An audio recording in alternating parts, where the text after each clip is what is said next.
So start कर रहे हैं हम लोग इनकम मेथड। देखो क्या लिखा है, it is also called distributed share method और factor payment method. So this is another name of income method कि भाई डिस्ट्रीब्यूटेड शेयर मेथड, कि क्योंकि हम लोगों को क्या करना पड़ता है, वो सर्कुलर फ्लो में हम लोगों ने पढ़ा ना कि हम लोगों को जो भी हम लोगों ने फैक्टर सर्विसेज यूज किए हैं उनका शेयर उनको देना पड़ता है। So that is why this can be called as a distributive share method और यहाँ तो फैक्टर पेमेंट मेथड। सो जो फैक्टर सर्विसेज के बदले में जो हम लोगों को उनको पेमेंट करनी होती है, ठीक है, क्योंकि वो हाउस होल्ड्स के लिए क्या हो जाती है, इनकम हो जाती है, राइट। सो इस वजह से इनकम मेथड नाम है। So according to this method national income is estimated in terms of factor incomes, that is मैंने जो बताया जैसे रेंट, इंटरेस्ट, वेजेस, एक मिनट, प्लस प्रॉफिट, ये चारों का सम अप हम लोग लेते हैं इसके अंदर इनकम मेथड के अंदर। कंपेंसेशन ऑफ एम्प्लॉइज मतलब यही अपना आ गया वेजेस, और ये rent, interest and profit to the owners that is a households, right, of the factors of production, land, labour, capital, entrepreneur. So इन सब चारों के बदले में जो इनको फैक्टर पेमेंट्स दी जाती है उनका सम ऑफ हम लोग लेंगे during the accounting year. So sum total of factor incomes generated within the domestic territory of a country by the residents or non-residents is called domestic income. देखो अभी क्या आ गया, रेंट, इंटरेस्ट, वेजेस, प्रॉफिट किसका, normal resident हो या फिर non resident हो, NRIs हो, ठीक है, क्या होना चाहिए, विद इन डोमेस्टिक टेरिटरी, ठीक है, within domestic territory during an accounting year can be called as the domestic income, ठीक है। और net factor income from abroad is added to the domestic income to find out the national income. Simple वही चीज दी हुई है जो हम लोगों ने सेकंड चैप्टर के अंदर ऑलरेडी पढ़ी थी। So what is domestic income, it is the sum total of rent, interest, wages, profit within the domestic, मतलब फैक्टर इनकम, सारी की सारी factor incomes generated within the domestic territory by normal resident और NRI, whatever it is, ठीक है, कोई भी हो, कोई फर्क नहीं पड़ता, but within the domestic territory. So हम लोगों को क्या मिल जाएगा, डोमेस्टिक इनकम। और इसको अगर हम लोगों को नेशनल इनकम में कन्वर्ट करना है तो हम लोग क्या करेंगे, क्या ऐड करेंगे, that is factor income from abroad should be added, ठीक है। सो एकदम बेसिक बताया है ये, एकदम बेसिक जो हम लोग ऑलरेडी आगे पढ़ते हुए आए हैं सेकेंड चैप्टर के अंदर, ठीक है। कोई डाउट किसी को यहां तक, एनीवन?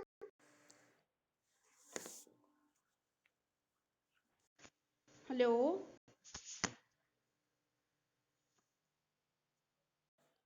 एक मिनट यार, एक मिनट, क्या करना है, एक मिनट रुक जाओ।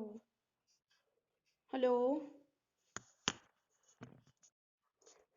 कोई डाउट यहां तक किसी को, एनीवन?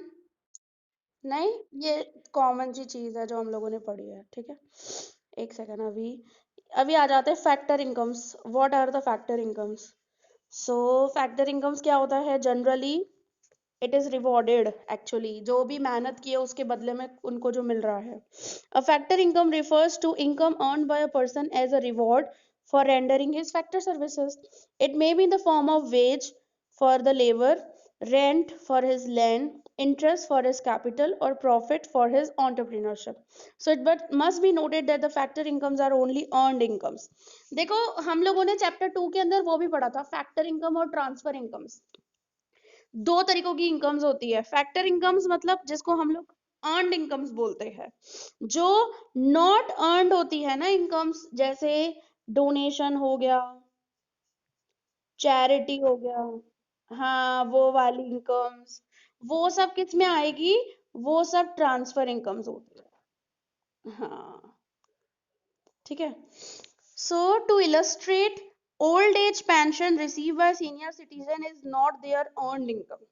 देखो जो भी ये जो ओल्ड एज पेंशन है, अभी पेंशन क्या है, उसको ठीक है वो इंसेंटिव मिल रहा है, वो अलग बात है, लेकिन वो नॉन अर्नड इनकम है, राइट? वो अर्न इनकम नहीं है, वो सर्विसेज प्रोवाइड नहीं कर रहा है सीनियर सिटीजन। जो भी सर्विसेज प्रोवाइड की जाती है उसके बदले में उसको जो सैलरी मिल रही होती है ना, उसको हम लोग अर्नड इनकम बोलते हैं, फैक्टर इनकम बोलते हैं। लेकिन ये सीनियर सिटीजन तो घर पे बैठा हुआ है, उसको गवर्नमेंट सरकार ऐसे ही मदद कर रही है, हाफ इनकम दे रही है, तो वो नॉट अर्नड इनकम कहलाएगी। It is just a help by the government without anything in return.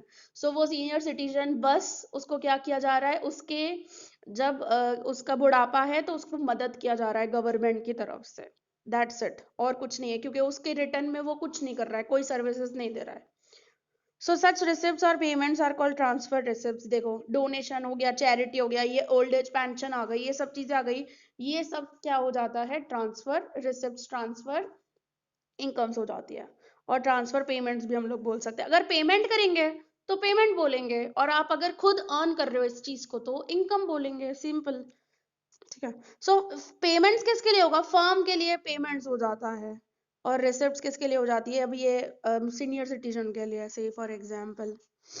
सो कैसा है, मोड क्या है, रिसिप्ट है कि पेमेंट है, वो अलग हो जाता है बस। These are not included in the estimation of national income. Only factor incomes are considered in the estimation of national income. ठीक है, that's it. चलो, ये चीज पहले भी बताई थी सेकेंड चैप्टर के अंदर भी, दोबारा दोबारा से बता रहे हैं सब चीजें। अब देखो क्लासिफिकेशन, अरे बाप रे, फिर से दे दिया है। देखो, कंपेंसेशन ऑफ एम्प्लॉयज में कौन सी चीजें आती है। देखो, वेजेस, सैलरी आ गया कैश में। क्या कौन सी चीजें हम लोग लेंगे, कौन सी चीजें हम लोग नहीं लेंगे, ऐसा। It refers to cash paid और transfer to the salary account of the employees by the employers as a reward for the work during the period of accounting year. फिर पेमेंट इन काइंड, जैसे rent free accommodation. हाँ, जब भी काम कर रहे होते हैं ना कोई कंपनी में या कुछ, तो फिर है ना घर मिलता है, गाड़ी मिलती है कंपनी की तरफ से। तो ये रेंट फ्री अकोमोडेशन मतलब यही है। जो अकोमोडेशन मतलब घर मिल रहा है रहने के लिए, मिलता है ना, फ्लैट मिलता है कंपनी की तरफ से, या क्या, ऐसे बहुत सारे बेनिफिट्स होते हैं। जैसे ये पेमेंट्स इन काइंड लिखा है, इसमें परक्वेसाइड्स एंड ऑल, ऐसी सब चीजें भी, बहुत सारी चीजें आ जाती है। Given to employees by the employers. फिर employees contribution to social security, आजकल तो insurance, provident fund, even private companies में और प्राइवेट स्कूल्स, ये वो सब में भी पीएफ तो कटता ही है आजकल। मैं खुद काम करती हूँ, मेरा खुद का भी पीएफ कटता था। So it refers to such payments as provident fund contribution by employers on behalf of employees. ठीक है, फायदा किसको मिलता है, एम्प्लॉयज को मिलता है, लेकिन पे कौन करता है, ये एम्प्लॉयर्स पे करते हैं। फिर है pension on retirement. So to be specific, it does not refer to the old age pension. यहाँ पे ओल्ड एज पेंशन नहीं है, it only refers to the pension payments as a part of service contract between the employer and employees. ये government वाली pension नहीं है, right? ये कौन सी पेंशन है, कि जो भी अभी लास्ट में थोड़ी बहुत जो पेंशन दी जाती है ना नॉन गवर्नमेंटल एम्प्लॉयज और इन सबको, वो वाली पेंशन्स यहाँ पे हम लोग कंसिडर करेंगे on the compensation of employees में। ठीक है, ये सब चीजें कंसिडर्ड की जाएगी इन the estimation of national income के अंदर। ठीक है, क्योंकि ये कॉन्ट्रैक्चुअल बेसिस पे ये सब चीजें होती है। जब इनका होता है ना कॉन्ट्रैक्ट और एम्प्लॉयर एम्प्लॉय के बीच में, तभी ये सब चीजें डिसाइड करनी होती है। और ये ऐसा नहीं है कि रिटायरमेंट जब होगा ना किसी एम्प्लॉय का, तो उसको उसी वक्त पेंशन मिल जाएगी, ऐसा नहीं है कि उसको हर महीने पेंशन मिलती रहेगी, ऐसा नहीं होता। और पीएफ भी लास्ट में मिलती है, यू नो इट, कि जब आप जॉब छोड़ते हो ना तब आपके पीएफ मिलती है आपको। ठीक है, और ये रिटायरमेंट के टाइम पर ही पेंशन। एक और भी चीजें बहुत सी चीजें होती है, ग्रेजुएटी होती है, फिर बोनसेस होते हैं, पेंशन होते हैं, बहुत सारी चीजें होती है। यहाँ पे सिर्फ आपको चार चीजें ही दी है। ठीक है, ताकि आप बेसिक सा समझ सको। फिर है operating surplus. It refers to the income from property and entrepreneurship, जैसे रेंट, इंटरेस्ट और प्रॉफिट। बाकी की तीन चीजें आ जाती है। एक कंपेंसेशन ऑफ एम्प्लॉयज में ये चार चीजें आ गई, और बाकी का लैंड पे रेंट, जैसे प्रॉपर्टी है, सो प्रॉपर्टी पे जो भी ये लैंड हो गया आपकी, उसके ऊपर रेंट, क्योंकि रेंट ही कंसिडर किया जाता है, भले आप खुद के घर में रह रहे हो ना, तो भी रेंट तो कंसिडर करना ही पड़ेगा, ऐसा। फिर कैपिटल पे इंटरेस्ट और एंटरप्रेन्योरशिप पे प्रॉफिट। सो ये चार चीजें रहती है mostly, compensation of employees, rent, interest and profit. इसका डिटेल क्लैरिफिकेशन नहीं किया है यहाँ पर। फिर दिया हुआ है प्रॉफिट इज स्प्लिट, हाँ यस ऑफ कोर्स। देखो इसमें है ना, प्रॉफिट अगर कोई कंपनी है तो प्रॉफिट, देखो यहाँ पे लिखा है प्रॉफिट एंटरप्रेन्योरशिप का, राइट, जो मेन उसने जिसने बिजनेस स्टार्ट किया। लेकिन प्रॉफिट के तरीके होते हैं, आप लोग कैलकुलेट करते होंगे उसके अंदर, अकाउंटिंग रेशियो के अंदर, PBIT, profit before interest and tax, and then interest on debentures and all reduce हो जाता है पहले, ठीक है। फिर आ जाता है ये माइनस हो गया, फिर ये आ जाता है प्रॉफिट बिफोर टैक्स, पीबीटी, इसमें से टैक्स माइनस कर दो तो आपको मिल जाता है प्रॉफिट आफ्टर टैक्स, ठीक है। अब this profit, this one, this profit is also distributed. देखो ये प्रॉफिट में भी डिस्ट्रीब्यूशन होता है, एक जाता है as a dividend equity share holders को और या तो प्रेफरेंस शेयर होल्डर्स को, एक जाता है रिजर्व्स, मतलब वो वाला अपने बोल सकते हैं ना, प्लफिंग बैक ऑफ प्रॉफिट एक रहता है, जो हम लोग थोड़ा बिजनेस के अंदर लेकर जाते हैं प्रॉफिट वो, और बाकी जो प्रॉफिट बचता है थोड़ा बहुत, वो फिर बिजनेस जो लेता है या क्या। तो अभी कंपनीज में इसी तरीके से अलग अलग तरीकों से डिस्ट्रीब्यूशन रहता है प्रॉफिट्स का, ठीक है। सो ये अलग अलग तरीके दिए हुए हैं आपके। ऐसा नहीं है कि एंटरप्रेन्योर सारा का सारा खुद ही प्रॉफिट लेके चला जाता है, ऐसा नहीं होता है। देखो जो प्रॉफिट बचता है ना, उसमें से पहले डिबेंचर्स को हम लोगों को भी देना पड़ता है ये इंटरेस्ट। समझ में आ रही है, हाँ या ना?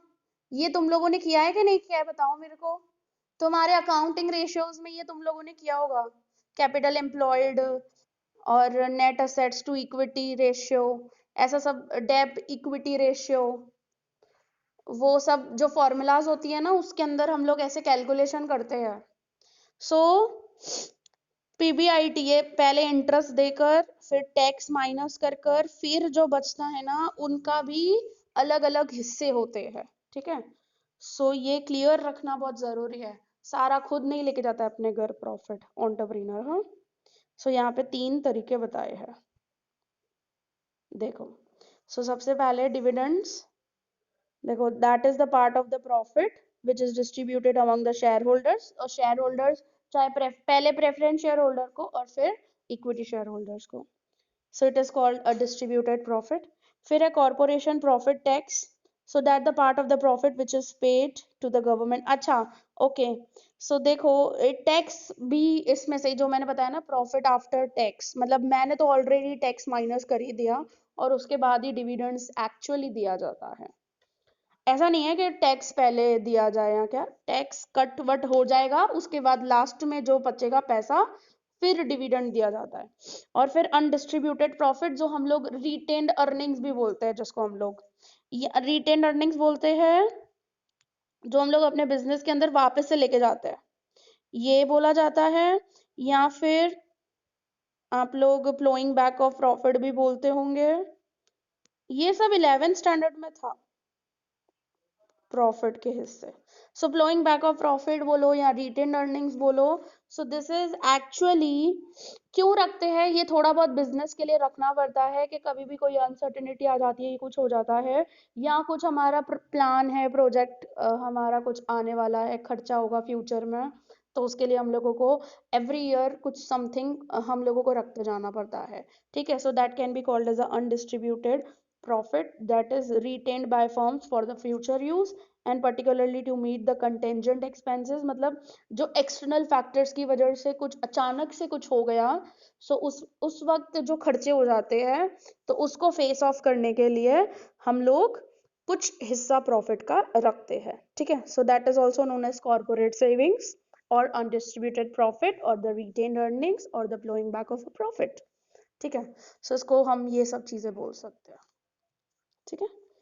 ये प्रॉफिट समझ में आया एवरीवन?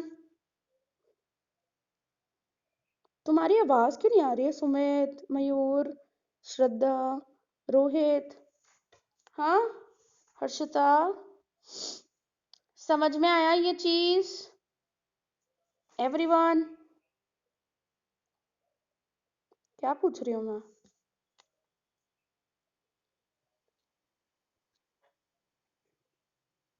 सुमित, रोहित, मयूर, श्रद्धा,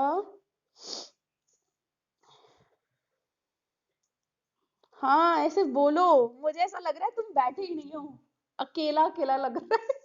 मैं अकेले खुद से तो बात नहीं कर रही हूँ। चलो, फिर आ जाता है तीसरी चीज, that is a mixed income. So mixed income refers to the incomes for of the self-employed persons using their own labor, land, capital, and entrepreneurship in their household enterprises. These incomes are the mixture of wages, rent, profit, and interest. That is why it is called a mixed income. Separate estimation of wages, rent, interest, profit is not possible because factors of the production are not hired or purchased from the market. देखो, self employed होता है ना, जैसे कोई painter है, वो खुद ही labour होता है, उसके पास खुद की जमीन होती है, खुद ही वो कैपिटल इन्वेस्ट करता है, तो वो उसको हम लोग मिक्स्ड इनकम बोलेंगे, ठीक है।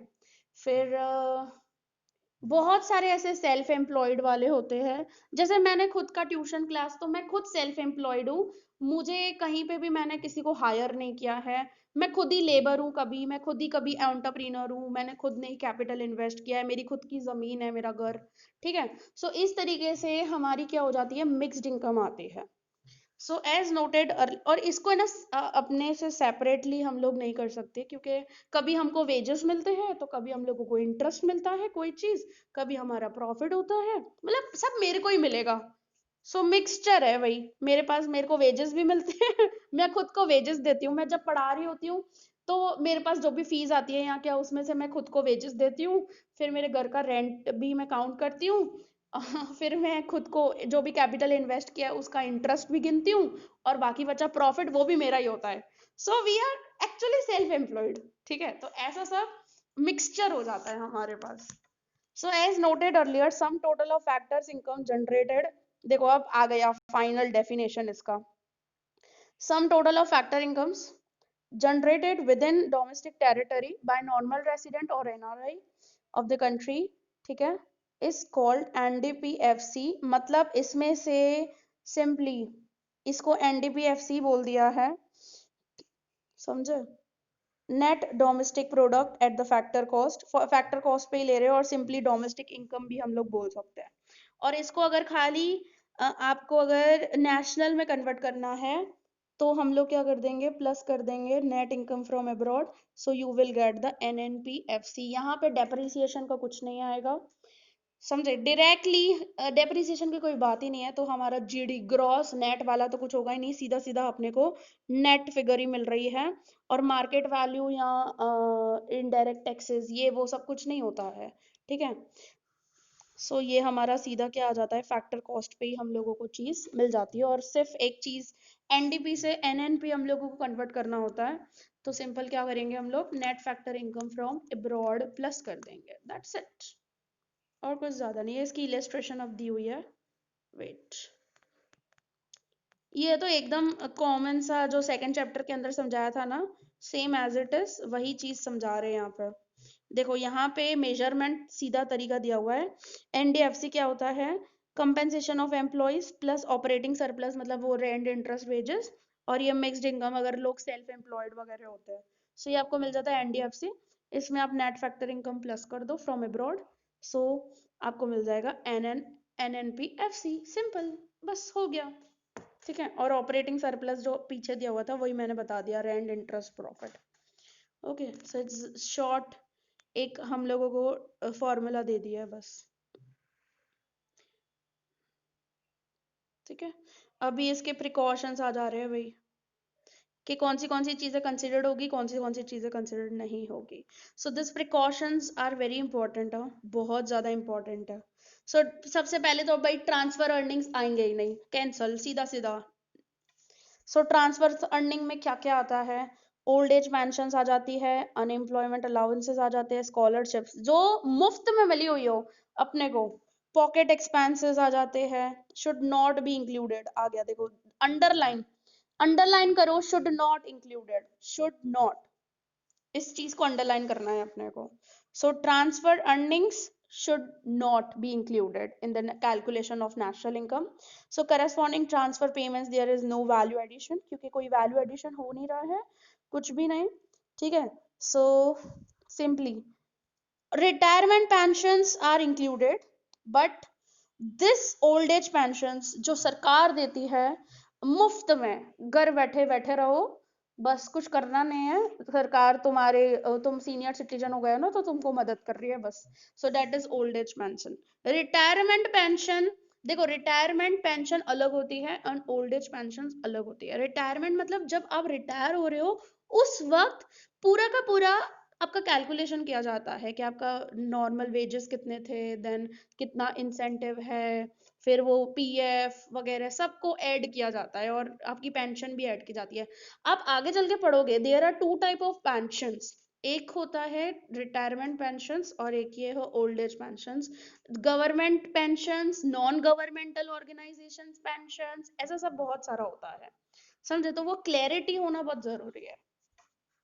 So retirement pensions are included, but the transfer earnings जो सिर्फ बैठे बैठिए कुछ भी वैल्यू एडिशन नहीं हो रहा है, कोई सर्विसेज नहीं है, मुफ्त में आपको मिली हुई है, स्कॉलरशिप मिल गई या क्या, सो ये सब चीजें इंक्लूड नहीं होगी, नॉट, बट ये रिटायरमेंट पेंशन हमने आगे पढ़ा कि वो इंक्लूड होगी।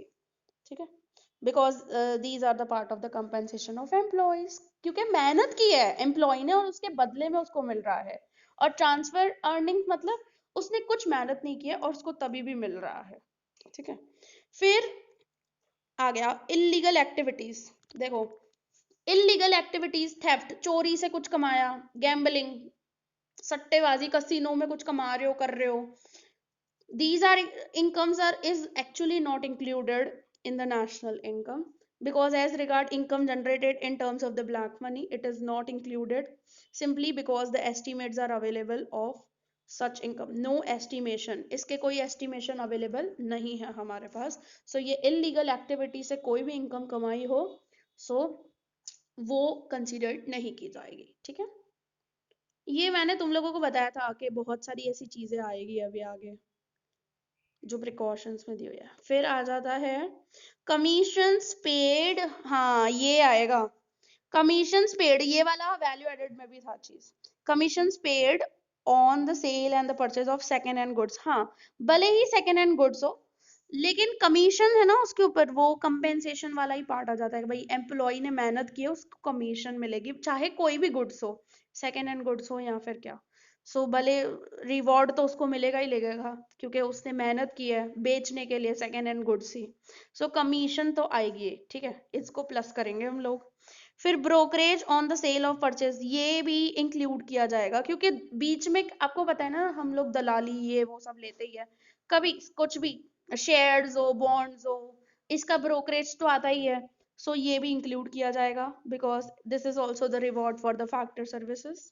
ठीक है, सो ये brokerage commission both are included, दोनों प्लस होंगे, समझे, बाकी ये माइनस और ऊपर वो ट्रांसफर पेमेंट्स भी माइनस। फिर आ जाता है income in terms of windfall gains like lotteries, भाई लॉटरी से कोई अचानक से हवा चली, भाई तुम्हारे पास तो पैसा ही पैसा हो गया, भाई खजाना धनतेरस है, अचानक से कहीं से पेड़ वेड़ में से पैसा वैसा गिर गया लॉटरी लग गई भाई। सो ऐसी सब चीजें यहाँ पे एक्चुअली ट्रीट नहीं की जाती है as a factor income. So because कोई वैल्यू एडिशन नहीं हो रहा है, कुछ नहीं हो रहा है, तो these incomes are not included. ठीक है, सो ये माइनस हो जाएगा भाई। फिर एक सेकंड में आगे वो करूँ, फिर है इम्प्यूटेड रेंट ऑफ ओनर। हाँ देखो, मैं खुद के घर में रह रही हूँ तो भी उसको हम लोग एज अ रेंट की तरह ट्रीट किया जाएगा। भले ओनर खुद का सेल्फ ऑक्यूपाइड हो या फिर लेट आउट, मतलब किसी को भाड़े पे दिया हो ना मैंने घर अपना, या फिर मैं खुद रह रही हूँ, तो उसका रेंट तो गिनेंगे ही गिनेंगे एज अ फैक्टर इनकम में। ठीक है, ये चीज आएगी। और corresponding to the production for the self consumption there should be generation of income in the economy and it should be taken account. Self consumption वाला हम लोगों ने पॉइंट वैल्यू एडेड में भी पढ़ा था कि अगर कुछ भी सेल्फ कंज्यूम कर रहे हो कोई भी चीज, तो भी उसको गिनेंगे, राइट क्योंकि भले ही सेल्फ कंजप्शन हो लेकिन उसका मार्केट वैल्यू तो ऐड होगा ही ना। अब मेरी दुकान है, मेरी दुकान से मैं वेफर लेकर आ रही हूँ, तो क्या हो गया, मैं घर के लिए ले आ रही हूँ भले, ठीक है, लेकिन उसका मार्केट वैल्यू तो कंसिडर किया जाएगा ही ना। वो तो आएगा ही आएगा। ठीक है, यहाँ तो फिर मैं कुछ कर रही हूँ, मैं अपने लिए कुछ कर रही हूँ, मैं बोर्ड का इस्तेमाल कर रही हूँ, मेरे घर में जो बोर्ड लगा हुआ है उसका मैं इस्तेमाल कर रही हूँ खुद के लिए, खुद की पढ़ाई के लिए, तो वो सेल्फ कंजप्शन हो गया, तो कोई उसमें वो नहीं है चीज, वो इंक्लूड होगा ही होगा। ठीक है, ये सब चीजें इसमें self consumption, imputed rent, brokerage, commission, ये चार चीजें इंक्लूड होगी। बाकी ये लॉटरी से वॉटरी से इनकम आ जाती है आपको, या फिर गैम्बलिंग थेफ्ट वगैरह से, या फिर ट्रांसफर अर्निंग्स है, तो these are not included in the estimation of national income. और भी चीजें हैं, हाँ देखो आ गया ये, corporate tax, dividends, undistributed profit are the components of corporate profits. So once profit is included, अगर एक बार profit include कर दिया है तो दोबारा दोबारा से डिविडेंड को अलग से सेपरेटली शो नहीं करेंगे एज अ इनकम या अनडिस्ट्रीब्यूटेड प्रॉफिट। जब वो एक बार हो चुका है कैलकुलेशन तो that's it, double double counted नहीं करेंगे हम लोग। देखो लिखा है ना, any of these component should not separately added, separately add नहीं किया जाएगा जो पहले से, क्योंकि प्रॉफिट हम लोग सीधा सीधा पीएटी पैट ले लेते हैं सीधा सीधा हम लोगों का, जैसे पैट आया से फॉर एग्जांपल हमारे बिजनेस का 1 लाख, तो बस चुपचाप करके उसको ले लेंगे क्योंकि उसी में से या तो कॉर्पोरेट टैक्स होगा, यहाँ तो डिविडेंड्स होंगे, या तो नहीं पैट नहीं, पीबीटी, प्रॉफिट बिफोर टैक्स, क्योंकि अभी तक टैक्स इसमें दिया हुआ है, टैक्स इसमें से माइनस करेंगे। ओके, सो सब चीजें इसी के अंदर आ जाती है 1 लाख के अंदर, तो हम लोग सेपरेटली उसको ऐड नहीं करेंगे। ठीक है, फिर है income taxes paid out of the compensation of employees. हाँ देखो इसमें क्या होता है, इंडिविजुअल को इनकम टैक्स पे करनी पड़ती है, right, it should not be added in the estimation of national income, क्योंकि जो कंपेंसेशन ऑफ एम्प्लॉइज है, अब मेरी सैलरी है फॉर एग्जाम्पल 40,000, ठीक है, अब मेरे को हर मंथ 40,000 40,000 या 50,000 50,000 इनकम है मेरी, फॉर एग्जाम्पल सैलरी, तो इसी में से इनकम टैक्स पे किया जाएगा ना, आईटी रिटर्न मैं पे करूंगी, सो इसी में से, तो ये ऑलरेडी रिकॉर्ड हो चुका है, this is already recorded, income tax दोबारा से क्यों रिकॉर्ड करूंगी मैं। ठीक है, इनकम टैक्स जो भी अपने सैलरी में से पे किया है या कुछ, तो उसको दोबारा से ऐड नहीं करेंगे। ये चीज का क्लैरिटी होना चाहिए। और फिर लिखा है wages salary in cash and kind as well as social security contribution by the employers on behalf of employees और ऑल कंपोनेंट्स। देखो वेजेस सैलरीज कुछ भी मिल रहे हैं, सोशल सिक्योरिटी कुछ मिल रहा है, पीएफ वीएफ, तो ये सब चीजें कंपेंसेशन ऑफ एम्प्लॉयज के अंदर आ गई है, कंपेंसेशन के अंदर हम लोगों ने ऑलरेडी इसको लिख दिया है, काउंट कर दिया है, तो दोबारा से पीएफ वीएफ सेपरेटली शो नहीं करेंगे हम लोग। ठीक है, once added, so that's it. Okay, ये प्रिकॉशन समझ में आए हर किसी को, कोई पॉइंट में किसी को कोई डाउट बताओ, any doubt in any point, anyone?